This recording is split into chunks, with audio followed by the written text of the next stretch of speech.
الحمدللہ الحمدللہ وکفا وسلام علی عبادہ الذین اصطفی اما بعد فاعوذ باللہ من الشیطان الرجیم بسم اللہ الرحمن الرحیم ان الذین جاؤوا بالافک عصبۃ منکم لا تحسبوه شرا لکم بل هو خیر لکم لكل امرئ منهم ما اكتسب من الإثم والذي تولى كبره منهم له عذاب عظيم۔ جن لوگوں نے یہ طوفان برپا کیا ہے وہ تمہارے میں کا ایک گروہ ہے۔ تم اس طوفان بندی کو اپنے حق میں برا نہ سمجھو، بلکہ یہ باعتبار انجام کے تمہارے حق میں بہتر ہی بہتر ہے، اور ان میں سے ہر شخص کو جتنا کسی نے کچھ کیا تھا گناہ ہوگا، اور ان میں جس نے اس طوفان میں سب سے بڑا حصہ لیا اس کو سخت سزا ہوگی۔ سبحان ربک رب العزت عما یصفون وسلام علی المرسلین والحمد للہ رب العالمین۔ اللہم صلی علی سیدنا محمد وعلی آلہ وصحابہ وسلم۔ جیسا کہ کل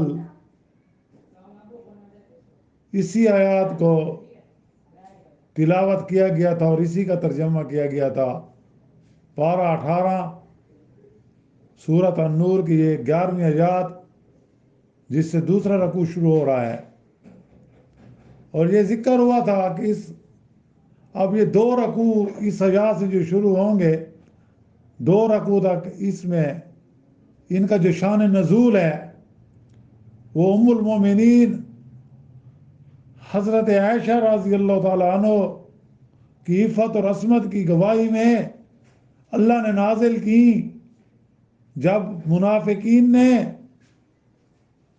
ام عائشہ کے خلاف ایک طوفان برپا کیا، جیسا کہ کل ہم نے ذکر کیا ہے۔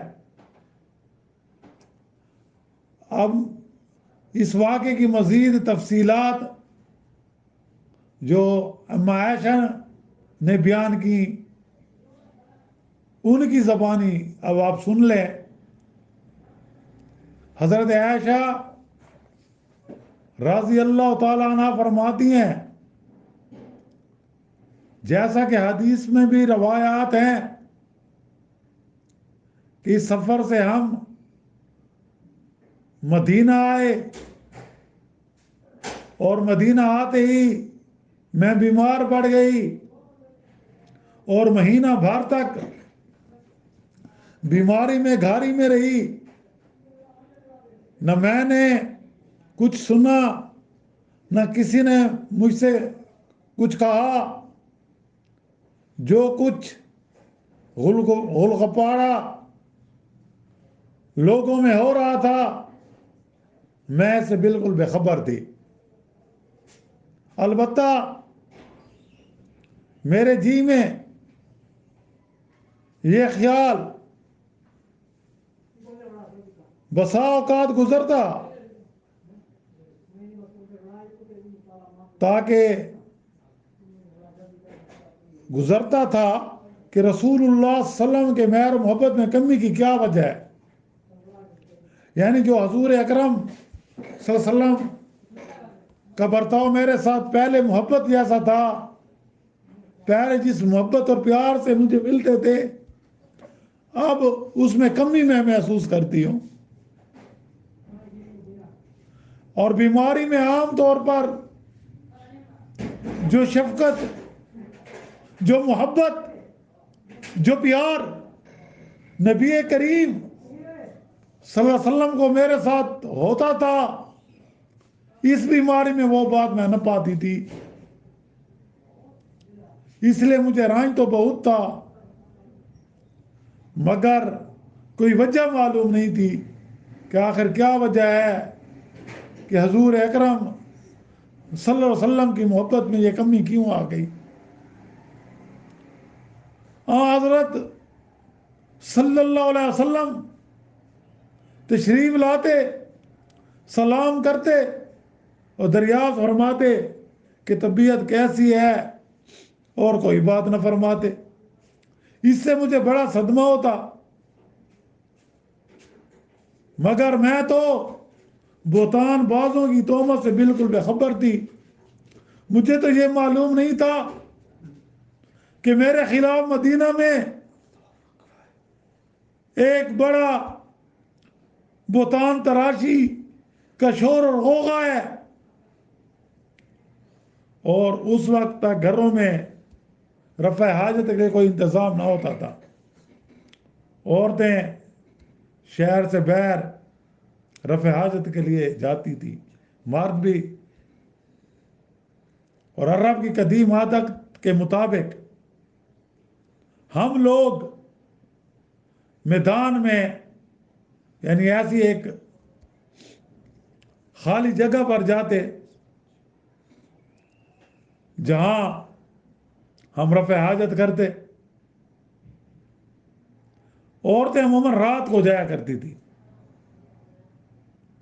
حسب عادت میں ام مستہ کے ساتھ قضاء حاجت کے لیے چلی. اس وقت میں بہت ہی کمزور تھی، کیونکہ بیماری کی وجہ سے ویسے بھی میری جو جسم کا ویسے بھی کمزور تھا، لیکن بیماری نے مجھے زیادہ کمزور کر دیا تھا. یہ ام مستہ میرے والد کی خالہ زاد بہن تھی، ام مستہ، اور ان کے لڑکے کا نام مستہ تھا. جب ہم واپس آنے لگے تو ام مستہ کا پاؤں چادر میں الجھا. اس کو ام مستہ بھی پڑھتے ہیں، ام مستہ بھی پڑھتے ہیں. ان کو ٹھوکر لگی اور بے ساختہ اس کی زبان سے نکلا کہ مستہ غارت ہو یا مستہ غارت ہو جائے. میں نے کہا اچھی ماں ہو، تم کیسی ماں ہو، بیٹے کو کوستی ہو، بیٹے کو بد دعا دیتی ہو، اور وہ بیٹا بھی جس نے جنگ بدر میں حصہ لیا ہے. وہ بولی کہ تو بھولی بی بی ہے، تجھے کیا معلوم. میں نے کہا کیا بات ہے؟ انہوں نے کہا کہ وہ بھی ان لوگوں میں ہے جو تم کو بدنام کرتے پھرتے ہیں، جیسے کہ منافقین ام عائشہ کو بدنام کر رہے تھے. مجھے سخت حیرت ہوئی اور ان کے سر ہو گئی کہ کم از کم مجھ سے سارا واقعہ تو کہو، مجھے واقعہ تو بتاؤ، میرے خلاف کیا طوفان برپا ہے، مجھے کیوں بدنام کیا جا رہا ہے. میرے اپنے بھی اس میں شامل ہو گئے ہیں، مجھے تو کوئی خبر نہیں ہے، میں تو سب ان باتوں سے بے خبر ہوں. اب انہوں نے بتان بازوں کی ساری کارستانیاں مجھے سنائی. میرے تو ہاتھوں کے طوطے اڑ گئے، رنج و غم کا مجھ پر پہاڑ ٹوٹ پڑا.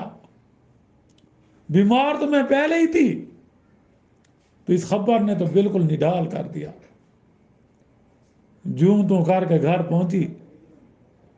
اب صرف یہ خیال تھا کہ میں اپنے والدین کے گھر جا کر اور اچھی طرح معلومات حاصل کر لوں کہ کیا واقعی میری نسبت ایسی افواہ پھیلائی گئی ہے. اتنے میں رسول اللہ صلی اللہ علیہ وسلم گھر میں تشریف لائے اور دریافت فرمایا کہ کیا حال ہے. میں نے کہا اگر آپ اجازت بخشیں تو میں اپنے میکے چلی جاؤں. آپ صلی اللہ علیہ وسلم نے اجازت دے دی اور میں اپنے والدین کے گھر آ گئی. وہاں میں نے اپنی والدہ سے پوچھا کہ لوگوں میں کیا باتیں پھیل رہی ہیں، لوگ میری بابت کیا باتیں کہتے ہیں۔ ماں نے کہا کہ اے بیٹی تم رنج نہ کرو، اے بیٹی تو پریشان نہ ہو، اے بیٹی تو غم نہ کر، کوئی ایسی بڑی بات نہیں ہے۔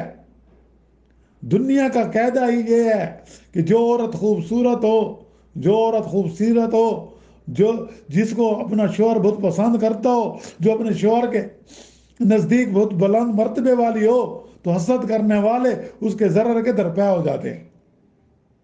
حسد کی وجہ سے اس پر بہتان لگائے جاتے ہیں، حسد کی وجہ سے اس پر بہتان تراشی کی جاتی ہے، حسد کی وجہ سے اسے بدنام کیا جاتا ہے۔ میں نے کہا سبحان اللہ، کیا لوگوں میں اس کا چرچا ہے؟ کیا میرے والد صاحب کو بھی اس بات کا علم ہے؟ یعنی حضرت ابوبکر صدیق رضی اللہ تعالیٰ عنہ کو۔ ماں نے کہا کہ ہاں ان کو بھی سب معلومات ہیں۔ میں نے کہا کیا رسول اللہ صلی اللہ علیہ وسلم کو بھی اس کا علم ہے؟ ماں نے کہا ہاں۔ تو میں نے کہا ہے ماں، اللہ تمہاری مغفرت کرے، لوگوں میں تو اس کا چرچا ہے اور تم نے مجھے ذکر تک نہیں کیا، ایک ماہ گزر گیا۔ یہ کہہ کر میری چیخیں نکل گئی۔ حضرت ابوبکر صدیق رضی اللہ تعالیٰ عنہ اس وقت اپنے بالا خانہ پر قرآن کریم کی تلاوت فرما رہے تھے۔ میری چیخ سن کر نیچے آئے اور والدہ سے دریافت کیا۔ ماں نے کہا کہ اس کو کسی کی خبر ہو گئی، اس کو بات کا پتہ چل گیا، اس کے خلاف جو ایک طوفان اٹھا ہوا ہے اس کو سب معلومات ہو گئی ہیں، یہ اس لیے چیخ رہی ہے، یہ اس لیے رو رہی ہے۔ یہ سن کر حضرت ابوبکر صدیق رضی اللہ تعالیٰ عنہ کی آنکھیں بھی بہہ پڑی، اور وہ مجھ کو اس شدت سے لرزہ آیا کہ میری والدہ نے تمام گھر کے کپڑے مجھ پر ڈال دیے۔ اب تو مجھے رنج و غم نے اس قدر گھیرا کہ بیان سے باہر ہے۔ اس وقت سے جو رونا شروع ہوا، واللہ ایک دم بھر کے لیے میرے آنسو نہیں تھمے، میرے آنسو نہیں رکے، میں سر ڈال کر روتی رہی، ساری رات اس حالت میں گزری کہ آنسوں کی لڑی تھی جو نہ تھمتی تھی۔ ادھر رسول اللہ صلی اللہ علیہ وسلم پر وحی کے آنے میں جب تاخیر ہوئی تو آپ نے حضرت علی رضی اللہ تعالیٰ عنہ اور حضرت اسامہ رضی اللہ تعالیٰ عنہ سے مشورہ فرمایا۔ حضرت اسامہ بن زید رضی اللہ تعالیٰ نے عرض کیا، یا رسول اللہ، وہ آپ کے اہل ہیں جو آپ کی شان اور منصب نبوت اور رسالت کے مناسب ہیں، ان کی عصمت اور عفت کا تو پوچھ نہیں کیا۔ آپ کے حرم محترم کی طہارت و نزاہت ازر من الشمس ہے، اس میں رائے اور مشورے کی کیا ضرورت ہے؟ اور اگر حضور اکرم صلی اللہ علیہ وسلم کو ہمارا خیال معلوم فرمانا ہے تو عرض یہ ہے کہ جہاں تک ہم کو معلوم ہے آپ کے اہل اور ازواج مطہرات میں ہم نے کبھی سوائے خیر و خوبی کے اور نیکی اور بھلائی کے کچھ نہیں دیکھا۔ حضرت علی رضی اللہ تعالیٰ عنہ نے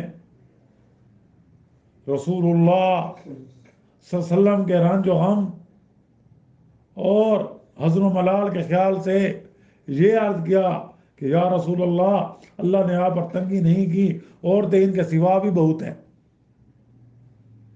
اگر گھر کی لونڈی بریرہ سے دریافت فرمائیں گے تو وہ سچ سچ بیان کر دے گی۔ آپ نے اسی وقت بریرہ کو بلا کر دریافت کیا کہ حضرت عائشہ کی تم نے شک و شبہ والی کی بات کبھی دیکھی ہو تو بتاؤ۔ اللہ، تو اس نے کہا قسم ہے اس ذات کی جس نے آپ کو حق دے کر بھیجا ہے، میں نے کوئی ایسی بات نہیں دیکھی کہ اس کا ان پر عیب لگاؤں۔ ہاں صرف یہ بات ہے، کم عمری کی وجہ سے ایسا ہو جاتا ہے، کبھی کبھی گندوں ہوا آٹا یوں ہی رکھا رہتا ہے اور وہ سو جاتی ہیں تو بکری آ کر کھا جاتی ہے۔ اس کے سوا میں نے اس کا کوئی قصور کبھی نہیں دیکھا۔ رسول اللہ صلی اللہ علیہ وسلم بریرہ سے یہ جواب سن کر مسجد تشریف لائے، اور آپ نے خطبہ دینے کے لیے آپ ممبر پر تشریف لائے اور مجمع سے مخاطب ہو کر فرمایا کہ اے گروہ مسلمین، کون ہے جو مجھے اس شخص کے ایذاؤں سے بچائے جس نے مجھے ایذائیں پہنچاتے اب تو میری اہل بیت کو بھی ایذائیں بچانا شروع کر دی۔ واللہ میں جہاں تک جانتا ہوں مجھے اپنے اہل بیت میں سوائے بھلائی کے کوئی چیز معلوم نہیں، اور جس شخص کا یہ لوگ نام لے رہے ہیں میری دانست تو اس کے متعلق بھی سوائے بھلائی کے کچھ نہیں۔ اشارہ حضرت صفوان بن معطل کی طرف تھا۔ یہ سنتے ہی قبیلہ اوس کے سردار حضرت سعد بن معاذ انصاری رضی اللہ تعالیٰ عنہ کھڑے ہوئے اور عرض کیا، یا رسول اللہ، میں آپ کی اعانت اور مدد کے لیے حاضر ہوں، اور اگر وہ شخص قبیلہ اوس سے ہے تو ہم اس کی گردن مار دیں گے، اور اگر ہمارے بھائیوں قبیلہ خزرج سے ہے تو آپ جو ارشاد فرمائیں ہم اس کی تعمیل کریں گے۔ پھر حضرت سعد بن عبادہ رضی اللہ تعالیٰ عنہ کھڑے ہوئے، یہ قبیلہ خزرج کے سردار تھے۔ حضرت سعد بن معاذ سے کہنے لگے کہ تم نے غلط کہا، خدا کی قسم نہ تم اس کو قتل کرو گے نہ اس کے قتل کرنے پر قادر ہو سکو گے۔ مطلب یہ تھا کہ اگر وہ شخص ہمارے قبیلہ خزرج کا ہوا تو ہم خود اس کو قتل کرنے کی سعادت حاصل کریں گے۔ حضرت سعد بن معاذ رضی اللہ تعالیٰ کے چچا زاد بھائی کھڑے ہوئے، اور حضرت سعد بن عبادہ سردار قبیلہ خزرج کو مخاطب بنا کر کہا، تم غلط کہتے ہو، رسول اللہ صلی اللہ علیہ وسلم جب ہم کو قتل کا حکم دیں گے تو ہم اس کو ضرور قتل کریں گے، اگرچہ وہ شخص قبیلہ خزرج کا ہو یا کسی قبیلے کا ہو، ہم کو کوئی روک نہیں سکتا۔ اور تم کیا منافق ہو جو منافقوں کی طرف سے مجادلہ اور جواب دہی کرتے ہو؟ اس طرح گفتگو تیز ہو گئی، قریب تھا کہ ان میں تکرار بڑھ جائے اور شیطان اپنا کام دکھا دے، مگر جناب رسول اللہ صلی اللہ علیہ وسلم نے ان کے جوش کو فرد کر دیا اور دونوں طرف خاموشی ہو گئی۔ حضور اکرم صلی اللہ علیہ وسلم بھی چپ رہے۔ یہ تو تھا ہاں کا واقعہ۔ میرا یہ حال تھا کہ سارا دن بھی رونے ہی میں گزرا، ایک منٹ کو آنسو نہ تھمتا تھا۔ میرے اس رونے نے میرے ماں باپ کو بھی غمزدہ کر دیا تھا، اور وہ سمجھ بیٹھے تھے کہ میرا یہ رونا کلیجہ پھاڑ دے گا۔ دونوں حیرت زدہ اور مغموم بیٹھے ہوئے تھے، اور مجھے تو رونے کے سوا اور کوئی کام ہی نہیں تھا کہ نبی کی گھر والی پر اتنا بڑا الزام، اتنی بڑی بدنامی کہ اچانک رسول اللہ صلی اللہ علیہ وسلم تشریف لائے اور سلام کر کے بیٹھ گئے۔ مہینہ بھر گزر گیا تھا، حضور اکرم صلی اللہ علیہ وسلم کی یہی حالت تھی کہ کوئی وحی نہیں آئی تھی کہ فیصلہ ہو سکے۔ آپ نے بیٹھتے ہی اول تو تشدد بڑھا، پھر اما بعد فرما کر کہا کہ عائشہ تمہاری نسبت مجھے یہ خبر پہنچی ہے، اگر واقعی ہے تم پاک دامن ہو، واقعی تم پاک دامن ہو تو تمہاری پاکیزگی اللہ تعالیٰ زہر فرما دیں گے، اور اگر فی الحقیقت تم سے کوئی لغزش ہو گئی ہے تو اللہ تعالیٰ سے توبہ استغفار کرو۔ بندہ جب گناہ کر کے اپنے گناہ کے اقرار کے ساتھ اللہ کی طرف جھکتا ہے، اس سے معافی طلب کرتا ہے، تو اللہ تعالیٰ اسے بخش دیتے ہیں۔ آپ اتنا فرما کر خاموش ہو گئے۔ یہ سنتے ہی میرا رونا دھونا سب جاتا رہا، آنسو تھم گئے۔ میں نے اول تو اپنے والد سے درخواست کی کہ میری طرف سے رسول اللہ صلی اللہ علیہ وسلم کو آپ ہی جواب دیجیے۔ انہوں نے فرمایا واللہ میری سمجھ میں نہیں آتا کہ میں حضور صلی اللہ علیہ وسلم کو کیا جواب دوں۔ اب میں نے اپنی والدہ کی طرف دیکھا اور ان سے کہا کہ آپ رسول اللہ صلی اللہ علیہ وسلم کو جواب دیجیے، لیکن انہوں نے بھی یہی کہا کہ میں نہیں سمجھ سکتی کہ کیا جواب دوں۔ آخر میں نے خود ہی جواب دینا شروع کیا اور میں نے کہا کہ آپ صاحب نے ایک بات سنی اور اسے اپنے دل میں بٹھا لی، گویا سچ سمجھ لیا۔ اب اگر میں کہوں گی کہ میں اس سے بالکل بری ہوں تو اللہ خوب جانتا ہے کہ میں واقعی میں اس سے بالکل بری ہوں، تو آپ اس کو سچ نہیں سمجھیں گے، اور اگر اس کا اقرار کر لوں حالانکہ اللہ خوب جانتے ہیں کہ میں اس سے بری ہوں تو آپ اس کو مان لیں گے، کیونکہ ماحول مدینے کا ایسا بنا ہوا ہے، چرچا ہے بدنامی کرنے کا۔ سو اللہ کی قسم میں وہی بات کہتی ہوں جو حضرت یوسف علیہ السلام کے والد نے کہی تھی کہ فَصَبْرٌ جَمِيلٌ وَاللَّهُ الْمُسْتَعَانُ عَلَىٰ مَا تَصِفُونَ۔ اتنا کہہ کر میں وہاں سے اٹھ کر اپنے بستر پر آ لیٹی، اور میں یقین کرتی تھی کیونکہ میں پاک ہوں، اللہ تعالیٰ میری برات اپنے رسول کو ضرور معلوم کرا دیں گے۔ لیکن یہ تو میرے وہم و گمان میں نہیں تھا کہ میرے بارے میں قرآن کریم کے آیاتیں نازل ہوں گی، مجھے اتنا احساس حاصل ہوگا۔ میں اپنے آپ کو اس سے بہت کم تر جانتی تھی کہ میرے بارے میں اللہ تعالیٰ کے کلام کی آیاتیں اتنی، ہاں مجھے زیادہ سے زیادہ یہی خیال ہوتا تھا ممکن ہے کہ خواب میں اللہ تعالیٰ میری برات حضور اکرم صلی اللہ علیہ وسلم کو دکھا دیں۔ سو اللہ کی قسم ابھی نہ تو رسول صلی اللہ علیہ وسلم اپنی جگہ سے ہٹے تھے، نہ گھر والوں میں سے کوئی گھر سے باہر نکلا تھا۔ حضور اکرم صلی اللہ علیہ وسلم پر وحی نازل ہوئی، اور وحی کے وقت جس طرح آپ پسینہ پسینہ ہو جاتے تھے اسی طرح اسی وقت آپ کے بدن عطر سے موتیوں کی طرح پسینے کے قطرے ٹپکنے لگے۔ ابن اسحاق کی روایت ہے کہ حضرت عائشہ رضی اللہ تعالیٰ عنہ فرماتی ہیں کہ جس وقت آپ پر وحی کا نزول ہوا اللہ کی قسم میں بالکل نہیں گھبرائی، بالکل، کیونکہ میں جانتی تھی کہ میں بالکل بری ہوں، اللہ تعالیٰ مجھ پر ظلم نہیں فرمائیں گے۔ لیکن میرے ماں باپ کے خوف سے یہ حال تھا، اور مجھ کو اندیشہ ہوا کہ ان کی جان نہ نکل جائے۔ ان کو یہ خوف تھا کہ مبادہ وہی اس کے موافق نہ نازل ہو جیسا کہ لوگ کہتے ہیں۔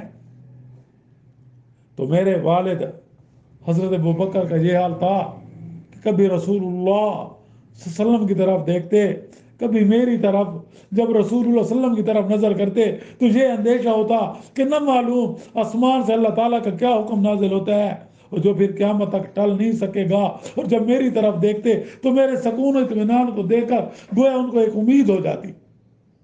الغرض سوائے حضرت عائشہ رضی اللہ تعالیٰ عنہ کے سارا گھر اس خوف اور امید میں ڈوبا ہوا تھا۔ وہی آسمانی کا نزول ختم ہوا،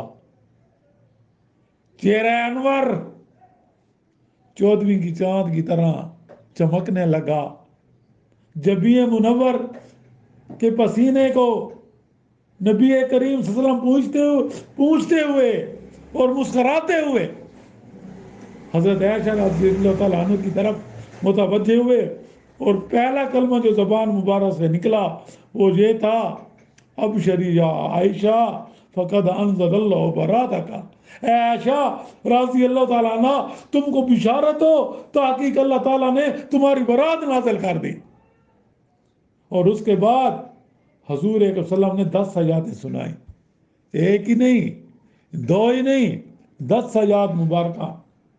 یعنی یہ پورا رکوع جس آیات سے شروع ہوتا ہے، یہ سن کر حضرت عائشہ رضی اللہ تعالیٰ عنہ کی والدہ نے کہا کہ اے عائشہ رضی اللہ تعالیٰ عنہ اٹھو اور رسول اللہ صلی اللہ علیہ وسلم کا شکریہ ادا کرو۔ اس پر حضرت عائشہ رضی اللہ تعالیٰ نے جواب دیا، خدا کی قسم میں سوائے اللہ رب العزت کے کہ جس نے میری برات نازل کی کسی اور کا شکریہ ادا نہیں کروں گی۔ علماء نے حضرت عائشہ صدیقہ رضی اللہ تعالیٰ عنہ کے جواب کے متعلق لکھا ہے کہ حضرت عائشہ صدیقہ رضی اللہ تعالیٰ عنہ کو اس صدمہ جان کا کے عالم میں جب یہ قرآن کریم کی 10 آیاتیں آپ کی کمال برات اور طہارت کے بارے میں نازل ہوئی تو حضرت عائشہ رضی اللہ تعالیٰ عنہ پر ایسے سکر اور بے خودی کی کیفیت طاری ہو گئی کہ جميع ما سوائے اللہ سے نظر اٹھ گئی، حالت جزم میں آ گئی۔ بس اس کو صرف اللہ ہی اللہ، ایسا سمجھ لو اللہ ہی اللہ کا احساس ہوتا تھا، اللہ ہی اللہ نظر آتا تھا، ورنہ یہ انعام یزدانی وہی آسمانی سب کچھ جناب رسول اللہ صلی اللہ علیہ وسلم کی زوجیت کے وسیلے اور تفعیل سے تھی، اور واسطہ اور وسیلہ کا شکریہ بھی واجب ہے۔ تو حضرت عائشہ رضی اللہ عنہ یہ جواب ناز محبوبی کے مقام سے تھا، اور ناز کی حقیقت یہ ہے کہ دل عشق محبت سے لبریز ہو اور زہر میں اس کے خلاف اظہار ہو۔ تو دراصل یہ ایک ناز تھا، لیکن 100,000 نیاز اس میں مستور تھے۔ اللہم صلی وسلم علی رسول اللہ وعلی آلہ وصحابہ وازواجہ وسلم تسلیما کثیرا کثیرا۔